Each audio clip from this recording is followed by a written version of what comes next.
Café com Mente, aqui da Faculdade SCOM. Nós estamos sendo direcionada pela professora Débora Santos. Somos alunos de Psicologia da Faculdade SCOM e estamos iniciando esse projeto com alunos da faculdade, onde fomos direcionados em seminários e estamos fazendo aqui o nosso podcast, iniciando hoje aqui comigo, Daniele. Nayane. O nosso tema hoje vai ser sobre o que hoje está acontecendo muito na sociedade, gente, que são os massacres que estão acontecendo. Vamos estar convidando a nossa agente Sardinha, da Polícia Civil de Brasília, Distrito Federal. Bem-vindo, Sardinha, nosso sofá. Bem-vinda. E a gente está pegando aí uma opinião, né, no caso, o nosso primeiro podcast, estreando o nosso podcast. Seja muito bem-vinda aqui. Em qual seria o papel da polícia investigativa no combate à violência nas escolas? No caso, assim, a sua opinião mesmo, pode ser pessoal, e tá falando mais, assim, nessa questão de como que a polícia está investigando. Sim, eu que agradeço, um prazer estar aqui. E o papel da polícia investigativa é a apuração dos crimes. É no sentido de descobrir o que aconteceu, de que forma aconteceu e principalmente quem foi o autor. Isso serve também tanto para adolescente quanto para criança ou não? Só nessa parte adulta. A investigação também se estende a adolescentes? O menor de 12 a 18 anos incompletos responde, mas com base no Estatuto da Criança e do Adolescente. A partir de 18 anos, lógico, responde como maior. Entendi. No caso, quando for menor, os pais que respondem ou não? Os pais têm responsabilidade. Os pais também respondem pelos adolescentes. 18 anos, do 18 vai sozinho, né? Então, esse é o papel da polícia investigativa. No meu caso, a Polícia Civil do Distrito Federal. Então, a nossa missão é dar elementos para que o Ministério Público e a Justiça promovam a ação penal. E cheguem até o nosso objetivo, o que a gente quer, que é punir o infrator. E a punição, ela tem um caráter preventivo. A partir do momento que a gente pune uma pessoa que comete um crime qualquer, no caso aí uma ameaça à escola, um massacre, a punição ela serve como exemplo para outros. Voltando aqui para o nosso tema, que no caso seria a comunicação em massa, né? Na comunicação, nesse direcionamento, o que faz? O que eu tô aqui pensando? A pessoa só postou, mas eu só postei, só compartilhei. Isso também geraria, também ser um crime, também a pessoa também, ela vai responder por um crime, sendo também só uma simples postagem, ou não? Sim, responde porque a legislação brasileira, ela prevê o crime do alarma. É chamado provocar alarma. É o artigo 41 da Lei de Contravenções Penais. Então, essa prática de ameaça às escolas, ela se encaixa a vários tipos criminais. Um deles é o falso alarma.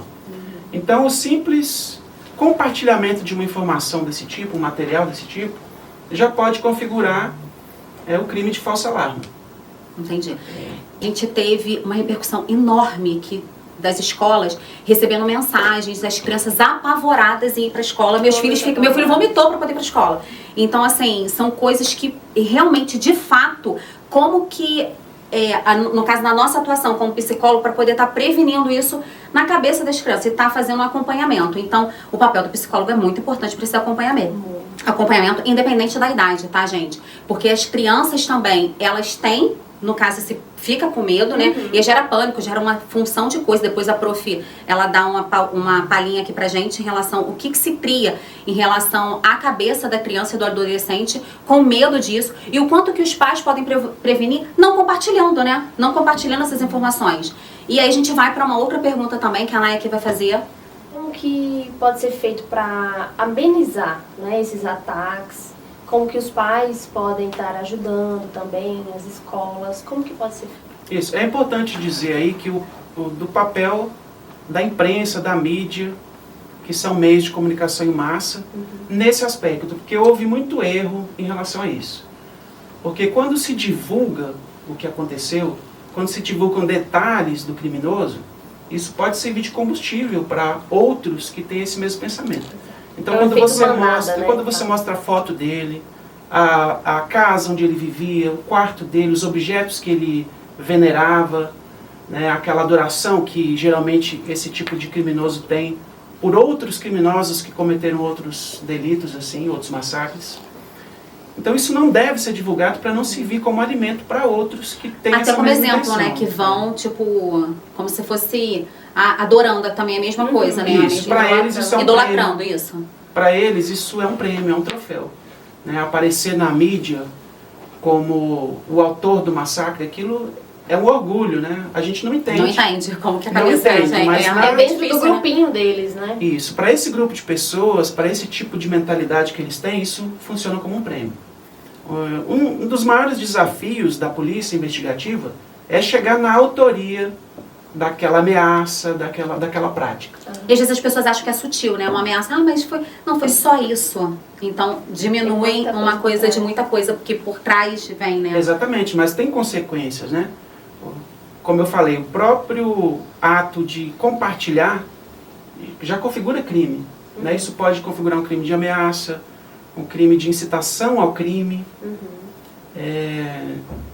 E no caso de perfis falsos na internet, tem também o crime de falsidade ideológica. Então, os criminosos, eles não mostram o rosto. Né? Na maioria dos casos aí, acho que, né, na maioria esmagadora dos casos, a pessoa que faz a ameaça, ela quer se esconder, porque ela sabe que vai responder criminalmente por aquilo, né? Mesmo o adolescente, ele tem essa noção, ele sabe que se ele for pego, ele vai ser punido. Né? Então, a gente tem aí as mídias sociais que funcionam como um meio de propagação desse tipo de informação. Um comentário, um simples emoji já pode ser Ai, Deus me livre, eu adoro interpretado mandar emoji, hein? como uma concordância. Gente, olha, por favor, é tudo no paz e no amor, tá? Por isso que a gente tem que avaliar quem está seguindo, que tipo de material a gente está compartilhando, né? Já pode seguir a gente, tá? Pode Café com Leite. Com certeza. Mas aí, mesmo o crime praticado em ambiente virtual, ele deixa rastros. E é aí que entra a polícia investigativa. Entendi. Porque um e-mail, um número de telefone, o IP de um computador, tudo isso serve como rastro. Deixa eu só acessar seu computador aqui. Posso estar fazendo alguma coisa errada dentro do computador de uma pessoa. Então Exatamente. até quem acessa o nosso computador, né? Isso, é a nossa seu intimidade, computador, né? o seu celular. É muito comum as pessoas pedirem emprestado, só para eu fazer uma ligação. Pede um Uber para mim no seu aplicativo que eu estou sem. Mas Olha só. se você não conhece essa pessoa, você não deve fazer isso. Coisa que a gente nem imagina, né? Porque acontece, eu já me deparei com casos que a pessoa pediu um Uber de boa fé e a pessoa utilizou aquela viagem para cometer um crime. Meu Deus! E aí a investigação chegou em quem? Na pessoa que pediu o Uber, que não tinha nada Tá a ver com a vendo? história. Pede Uber no dinheiro rapidinho. Pede aqui pra mim. Olha aí, ó. Sim, na sua análise, Agente Sardinha, qual que é a causa, né? O que pode influenciar esses ataques? Olha, primeiramente, o que a gente identifica é a veneração que algumas pessoas têm pelos criminosos, que já efetuaram outros ataques. Então, existem grupos de pessoas que compartilham informações, que trocam mensagens, conversam a respeito de crimes que já aconteceram e eles veneram, eles têm aquilo como um ídolo, como um objetivo de vida. Então, isso aí é um distúrbio que é um dos primeiros fatores que influenciam nesse tipo de prática. Então, Agente Sardinha, conta aqui pra gente quais são as causas, né, desses ataques, o que pode estar influenciando essas pessoas, né, a fazerem isso. Em primeiro lugar, o que a gente identifica é a veneração que algumas pessoas têm por esse tipo de crime, pelos criminosos que já fizeram ataques, que já realizaram esse tipo de crime. Então existem grupos, né, principalmente na internet, de pessoas que conversam, trocam informações, trocam mensagens, no sentido de uma verdadeira adoração por esse tipo de prática. Uma idolatria, né? Isso é um distúrbio que a gente identifica como causa, que serve como combustível para outros. Em segundo lugar, o acesso a armas. Então, um adolescente, um jovem que tem acesso a uma arma de fogo, por exemplo, isso pode servir como um incentivo para que ele cometa esse tipo de prática. Então, Se não por é isso, orientado disso pelos pais, né? o jovem ou adolescente, ele ainda não tem o seu intelecto totalmente formado, né? Os seus valores, a sua... Como é que eu poderia dizer? Personalidade, né? A Pra sua gente aqui personalidade, da isso. psicologia, a gente já sabe, já estudou, né, Dani, que o adolescente, ele precisa se expor, né, a vários grupinhos para ver qual que ele se identifica. Então, assim, um adolescente que é exposto, né, esse tipo de coisa, ele vai querer se identificar, vai despertar mais a curiosidade dele para esse lado. Então, isso é a vulnerabilidade, né, também. Exatamente. Essa fase, E dentro dos massacres, eles acham que é mais fácil se unir à pessoa que está fazendo o massacre, porque aí não vou morrer.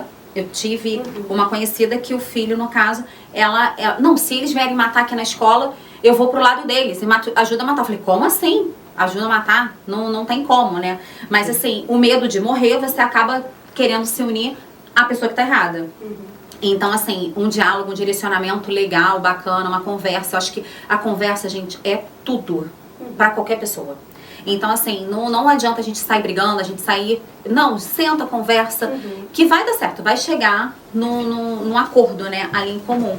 Isso. E ter cuidado com... Eu teclo, assim, de novo nessa questão. Gente, muito cuidado com o que a gente compartilha. Muito cuidado com o que a gente fala dentro de casa. Às vezes a gente pensa que a criança não está ouvindo, a criança está ouvindo, a criança entende. Tudo. Exatamente. Então, assim, às vezes você está falando no telefone com a tua amiga, contando a história que aconteceu. O teu filho está ali ouvindo. Então, assim, toma cuidado, porque um compartilhamento são coisas que são ruins para ele estar absorvendo e estar adquirindo ali no momento, né? O jovem, ele é mais suscetível e ele pode ser manipulado por outras pessoas. Verdade.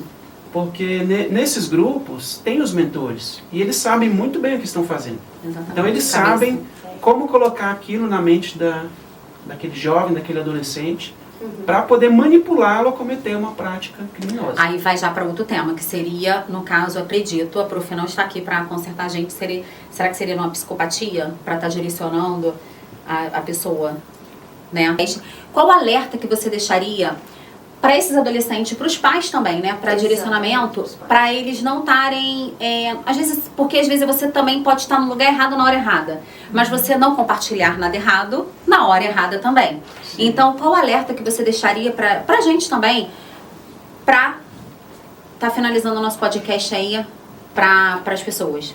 Olha, acho que um alerta importante, isso serve para as famílias, para as escolas, né, as secretarias de educação, é estar atento aos sinais. Porque se a gente for verificar os jovens que cometeram esse tipo de crime, de ameaças ou de ações mesmo de massacres, a gente vai ver que existe um histórico de problemas, seja problemas familiares, problemas na escola, crianças que sofreram bullying, adolescentes que não se sentem inseridos no meio social. Então é aí que entra o papel da psicologia. É muito importante que profissionais da psicologia estejam inseridos na sociedade nesses pontos, na família. Então, esse é o principal alerta, ficar atento aos sinais. E eu bato também na tecla dos pais. Que os pais, assim, precisam estar atentos, né, aos sinais em casa.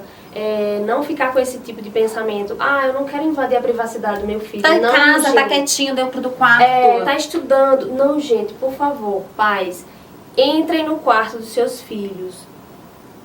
Vasculhem tudo, por favor. Vejam o computador, peçam celulares, não deixem assistindo sozinho as coisas, isso é muito importante.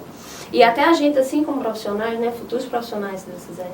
Já somos. Da psicologia, a gente também só pode mexer, né, só pode entrar onde é permitido. Então, assim, os pais que têm que estar atentos, levar os adolescentes, né, pra gente, né, profissional da psicologia. E sejam mais presentes na vida, conversem, dialoguem. Perguntem nas escolas, professora, como é que o meu filho se comporta, né?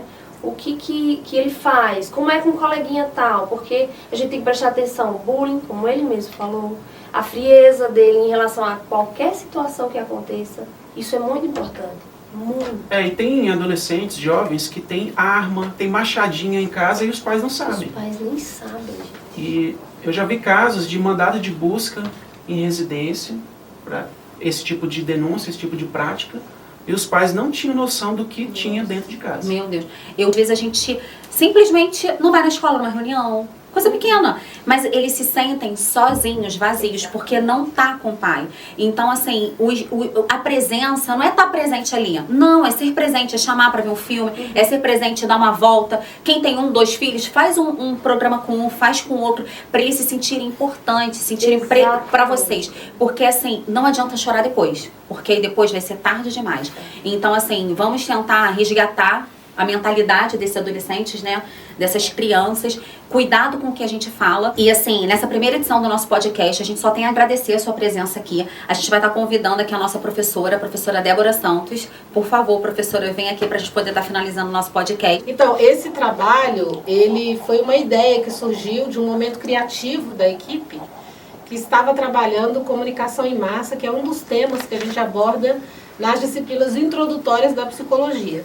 Então estão de parabéns, espero que gere muitos frutos, muitos filhos, muitas conexões, sucesso para todo mundo. Muito obrigada. Não esqueçam de seguir a gente no Instagram, de deixar os comentários, temos nosso filtro também para vocês estarem compartilhando. Segue a gente, marca a gente também, tá bom? A ideia é você ter um espaço onde você possa fazer discussões de temas relevantes e Pod Café por causa da intimidade, de você poder comentar e de ser algo da mente, do coração e da vida.